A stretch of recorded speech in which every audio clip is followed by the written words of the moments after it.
Thank you for joining us. Quite the look for Tan and Grace there. Apologies to Todd Stevens. Tan and Grace on the Legacy match.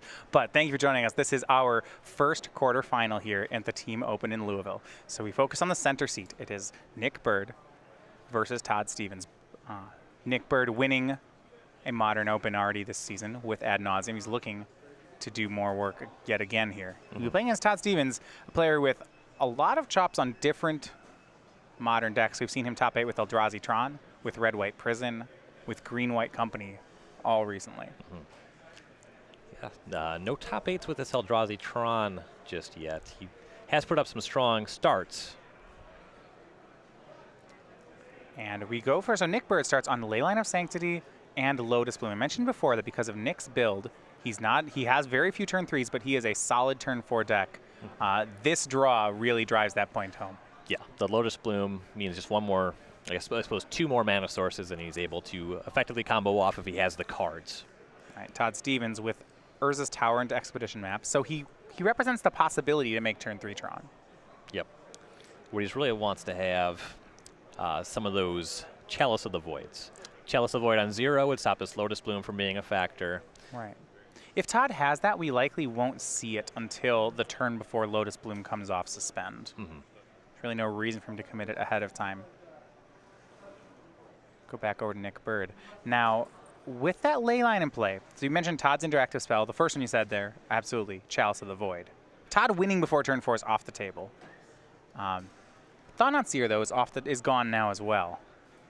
And for Todd, we see Urza's Power Plant, so he does have turn 3 Tron.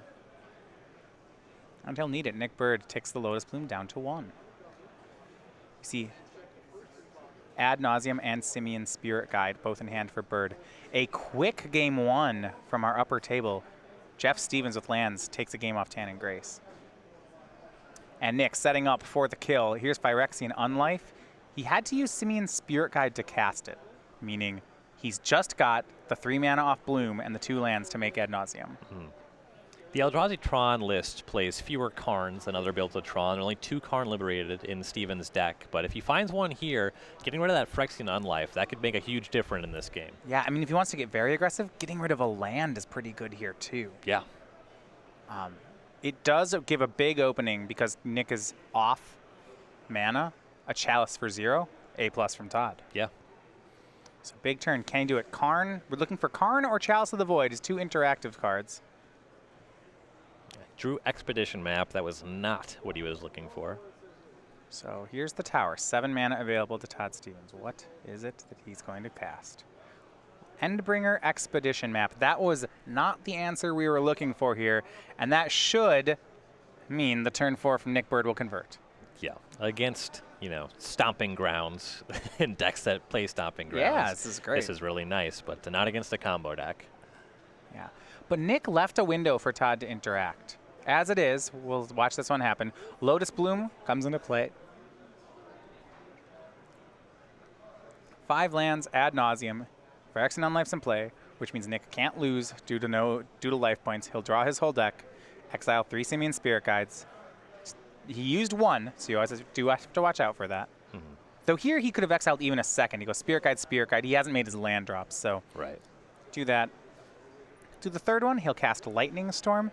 He will discard 9 lands to Lightning Storm, making it a 20-point burn spell targeted at Todd, and that should be good enough for the first game. See Todd counting it out. Nick, we've seen Nick do this before. We've seen him take home a trophy doing this. Not going to mess this one up. Todd will direct it back. Nick says, all right, he'll direct it back too. Pretty unlikely that Byrd had another land. Right. And so game 1 will go to Nick Byrd. Turn 4 checks Todd. Todd does not pass. So for the team of Stevens, Byrd, and Allen, they pick up a quick win in both Legacy and Modern. And these 2 matchups are both very rough. They need Brennan to win his match, for sure. Right. I do think it's possible for Todd to steal this match. You saw there on that, he had the turn 3 Tron, which is great. We did mention there were 2 cards, so 5 total. His 3 Chalices and 2 Karns. If either of them were in his hand, not only is Todd able to win, he might even just be the favorite with both those. Because Nick's kill was Unlife and not Angel's Grace, Then the Pact of Negation to protect himself wasn't available. Right. But we'll look at the sideboards. I do want to start with Todd Stevens. He's looking for really anything that can interact here. Yeah, and out of his sideboard, he does have that 4th Chalice of the Void. That was one of his more important cards. That one for sure is coming in. You can bring in Pithing Needle and name Lightning Storm. That's really not going to do too much. That problem is eminently solvable for the Ad Nauseam deck if it's on the radar there. Beyond that, there's not a whole lot else going on. The other card is Ratchet Bomb. You can tick it up to 3, and that solves Unlife combo. There's some weird spots where maybe you can catch a Lotus Bloom. That's generally not going to work. A lot of times you'll be able to just cast Ad Nauseam with that mana in whatever phase you try to bomb the Bloom. Yeah, what it can do is, and it's pretty minor, sometimes you'll see a Ad Nauseam player keep a hand with 2 Lotus Blooms and no mana sources. In that situation, like, you're right, it's not great here. Yeah, if it's just Angel's Grace Ad Nauseam, they'll get through that. They're still, right, they will end up still getting through it. So we'll see what Todd can do here. They're also, I'm wondering if he wants to switch up some of his win cons, if he can play defense successfully, which is really what he has to do, the way he chooses to play offense isn't going to matter here. Right. Yeah, these changes, Batterskull, Wormcoil Engine, he can bring these cards in over some of the air.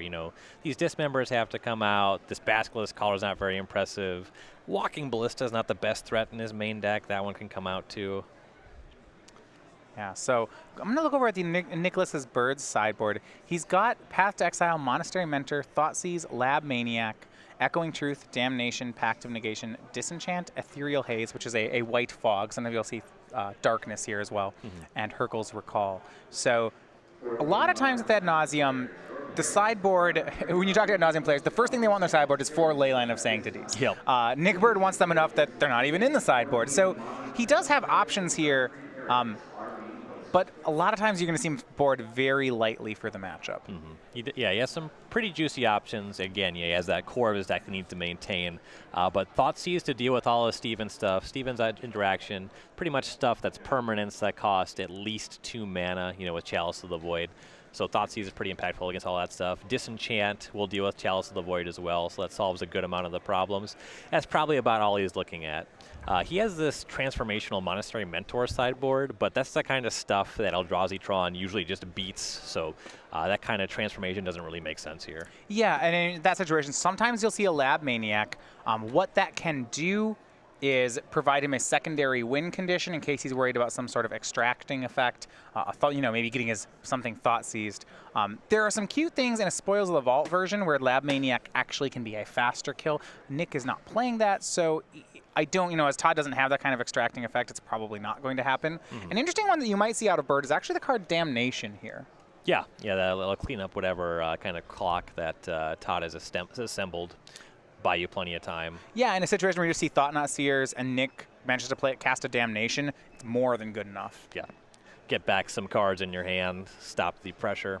Yeah, now the players you see here having access to deck lists. How this works in a team event is while a given match is sideboarding, players get deck lists. So because Todd Stevens and Nick Byrd are sideboarding, their teams get the opposing team's modern deck list, but modern only. And then as soon as Todd and Nick start playing again, the deck lists will go back to the judges. Yeah, you can't just play with that face-up during the match. That'd be really strong. Wouldn't be very interesting. All right. Over Star City Games, we have our weekly sale. This happens at the StarCityGames.com store. We have something different on sale every week. This week, it has been up to 30% off all MP cards. That's moderately played cards. By moderately played, though, that can mean they're still in great condition. So something that you're getting to get for your deck as opposed to your collection, this is a great opportunity to head on over to the store and pick up some of the singles. Yeah. Also, check in tomorrow morning at 11 a.m. for next week's weekly sale. Yeah, I would definitely check this one out, particularly if you keep a cube. Commander decks, really. There's a lot of expensive cards that go in Commander decks, and if you're looking for a deal, you'll find some deals on some very well-graded cards. I have a friend that keeps upwards of 20 Commander decks. You keep upward of 20 Commander decks? I don't. Andy Martin does. Okay. I don't know how he keeps up with that. There's a lot of, yeah, I mean, especially if you keep multiple Commander decks or cubes. I always liked Commander and cubes because just in the course of playing Magic, I tend to get one-ofs a lot more easily than I would get play sets of things. Yeah. And if you're like me, if I have one slot that could technically be one Grim Monolith moving around. I would rather own 3 Grim Monoliths. Yeah, I did for a while play Commander where I had to switch a card between like a bunch of different decks. I only owned 1 Soul Ring. It's like, oh, okay, hold on, if I want to play this one, let me. And they're like, that's horrible. Just get the other card. Soul Rings are pretty easy to come by these days. You know, they're in every Commander supplemental product. There's so many Soul Rings now. Players are going to discuss their sideboards a little bit more with teammates. Now for Todd Stevens, the 31-year-old from Denton, Texas, this last 2016 was just at the end, actually, the end of 2015 to 2016 was really his first year on the SCG Tour. He announced a goal late in 2015 that he was going to make the Players' Championship and then made good on his promises. Had his first appearance in the Players' Championship last December. 6 open top 8s that year, still looking for his first win. Inspired to dress nicely by the character Neil Caffrey from White Collar. I don't know the source material. I don't know how to judge Todd about this fact. I'll assume it's positive. Todd's a really great guy. Yeah, and you can catch him over on twitch.tv. He's a full-time Magic streamer at the time right now as well.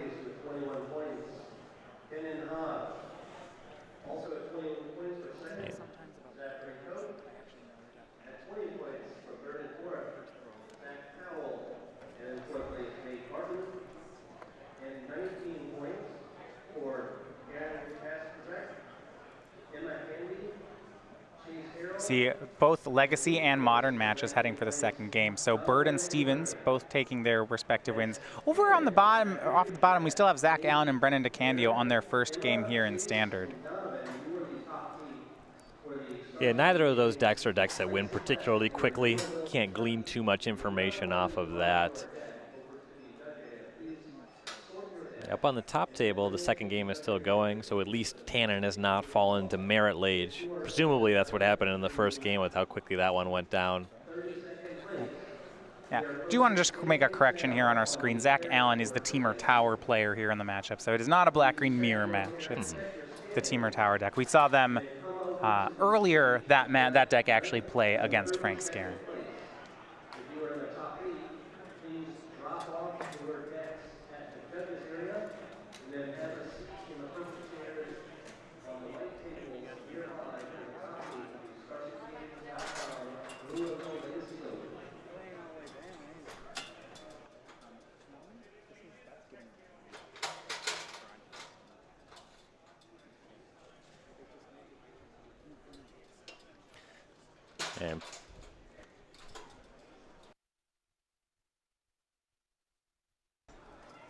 All right, so Nicholas Byrd and Todd Stevens looking at opening hands. For Todd, it's going to be a mulligan here. He is searching for a limited number of interactive cards, so it's not surprising to see him take a mulligan in the game.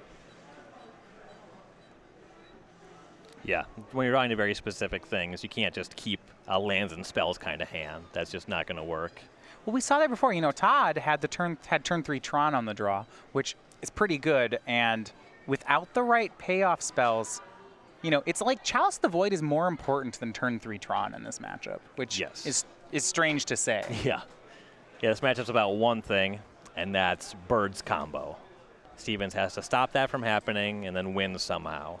Yeah, and the somehow is pretty open. You know, he can just play lands that produce 1, play defense, and then just cast a Reality Smasher. That might work. Yeah.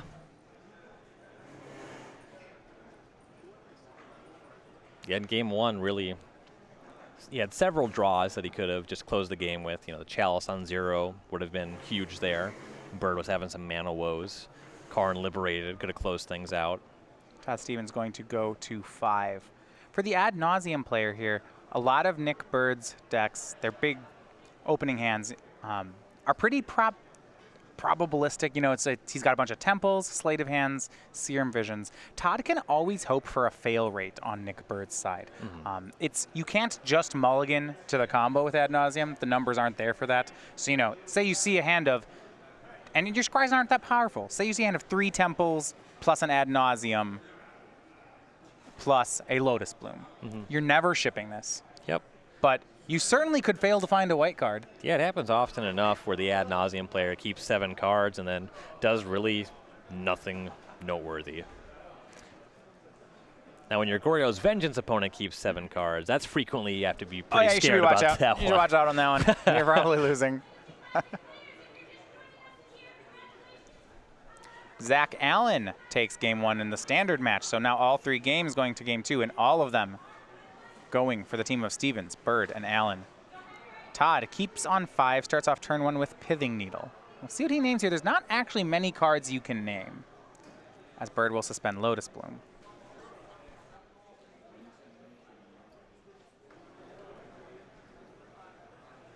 So Todd can name Lightning Storm with Needle. That has an effect. It's one of the only cards in the deck that actually Needle does anything against. Yeah, Needle can name any card, can't shut off mana abilities, so it won't do anything about Lotus Bloom. All right, so this is a weird one. Why would, it's very rare that Pithing Needle names an instant, but Cold Snap was a weird time. This instant has an activated ability. So the ability that lets Nick Byrd put more charge counters on the Lightning Storm, well, let's Todd do it too, can't be played. So this is now a 3 damage burn spell for 3 unless Nick gets this off the table. Yep. On its own, the Lightning Storm's not doing too much, but post-sideboard, Byrd has access to Laboratory Maniac, so we can just go for that kill. Right, so that kill's going to be a bit higher of a mana investment. What you have to do with that situation is you have to cast Ad Nauseam, and then you do need to have 2 blue mana, 1 for the Lab Maniac, 1 for the Serum Visions to win on that turn. And without Pentad Prism, that can be difficult for Nick Byrd. Yeah, that much is certainly true. Stevens not putting up too much pressure on his side of the table, though. Yeah, well, he does have a clock. It was Matter Reshaper on turn 3 here. He has a pair of Ghost Quarters as well.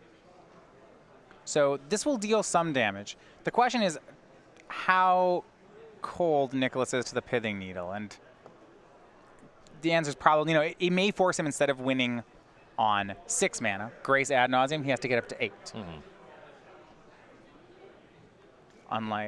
The bloom goes down to 1, Unlife in hand for Byrd.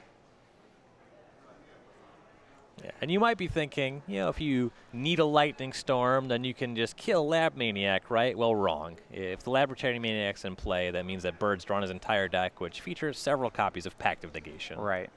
Sleight of Hand from Nick Byrd. This is a upside for Todd. Had Nick just played an Unlife, and then next turn played another land and an Ad Nauseam, it would be enough mana to win with the Lab kill. That's assuming that Byrd has boarded in Lab Maniac. You see him cast a second Sleight of Hand. If he has not, then he's going to have to find one of his bounce spells, and those are much harder to come by. He does have 2 Peer Through Depths to try to find them, but finding an individual 1 of or 2 of in this deck is difficult. Yeah. This isn't Legacy. No Ponders, Brainstorms here.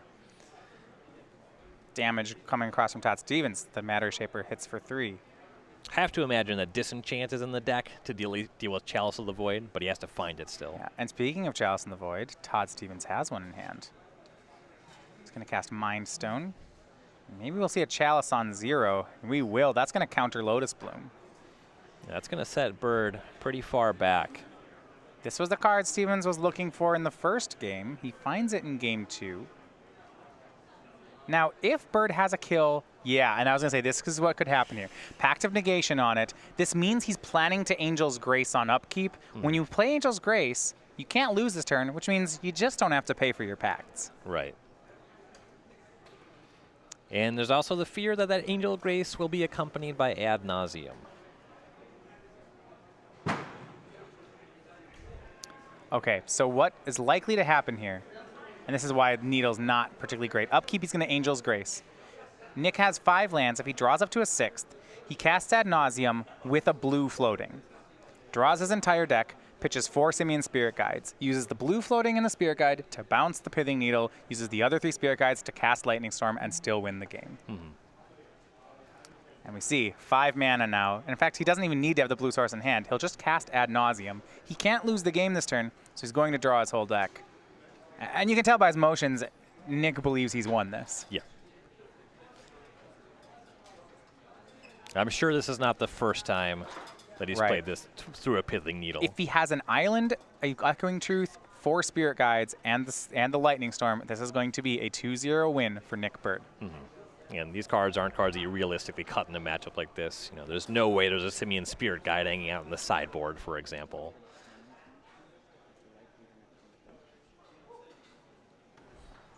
So Gemstone Mine makes a blue mana.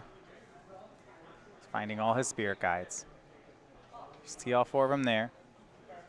So blue and red, Hurkyl's Recall. That'll bounce all the artifacts, including the Pithing Needle. I don't believe Todd Stevens has a card that'll stop that. He's going to draw a card with Mind Stone. Picks up the Pithing Needle. Mattery Shaper can stay. Well, for just a few minutes, It can few stay seconds for longer. as long as the game lasts. Other 3 Spirit Guides cast the Lightning Storm. There's no Needle in play. Nick Byrd can pitch 9 lands to it, making another lethal Lightning Storm, and that is going to be the match. Nick Byrd in Modern, 2-0 will be the winner over Todd Stevens.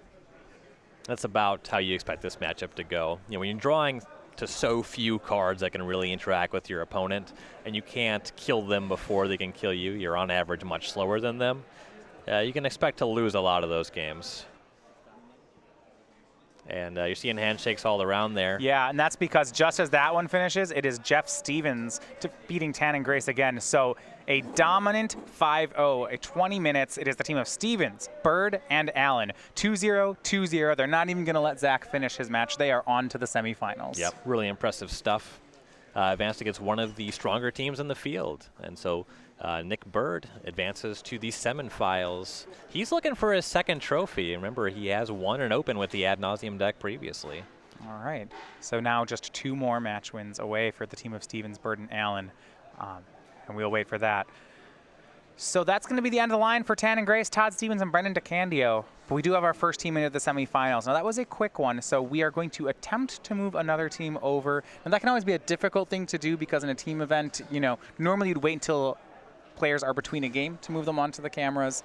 With 3 people playing, there's always someone playing a game. So we're going to hang out here a bit and see whether or not that's possible. But going through that, I mean, Modern was a tough matchup for them. Legacy looked like a tough matchup. Standard may have been their best shot, but we really didn't even get to see. Yeah, all that we had reported was that Brennan was behind a game. The odds that, you know, Stevens and Grace win their pretty close to nightmare matchups. Yeah, these pretty aren't low. easy ones. Yeah, you know, we talk about sometimes with these team events, the teams with the very good players that have the 60, 70% win percentages, when you have them on the same team, that's really good for them. But the same thing is kind of true when you have 2 matchups that are 40, 30% favored to win, and you have to win 2 of them, your odds of that are lowered. Right. So that's going to be it for them. Now, so the other matches we do have going on, we have a 1 versus A matchup. We have Andrew Main's team. Like I said, they really haven't lost much. I do want to talk about some of the other Modern decks we have here. So Ad Nauseam now into the top 4. The big one is going to be the Abzan, the Counters Company deck. This is the Vizier of Remedies deck. It's being piloted by Andrew Main here. He was the one player to make it into top 8 with that deck. How do you feel, I guess, about that deck? You know, it certainly looked like it carried them into the top 8. Is this just a new player in Legacy, in Modern? I think the upgrades were very significant. The deck can now combo in a way that ignores Graveyard Hate. The Eternal Witness, the ability to generate card advantage, and both the resilience that Eternal Witness presents lets you reset, combo off again. Right. You can build the deck in a way where you have multiple kinds of combos, so you're drawing to more potential things. You know, your collected company is more likely to assemble infinite something. Brad Carpenter, he top